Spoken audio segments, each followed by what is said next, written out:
Bonjour, this is Julien, the Frenchman who makes French pronunciation videos here on YouTube, and we are looking at how to pronounce this French expression when you're just tired of it. You just had enough of something and you want to say, well, I've really had enough, I can't anymore with that thing.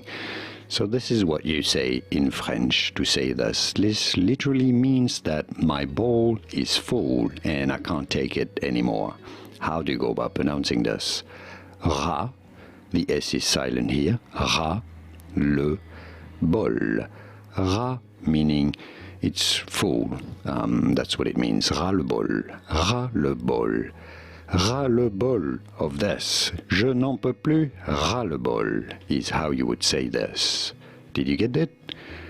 Was this any helpful? Let me know in the comments. Here are more videos on how to pronounce more French words whose pronunciations aren't exactly always obvious. I'll see you there to learn more. Merci. Au revoir.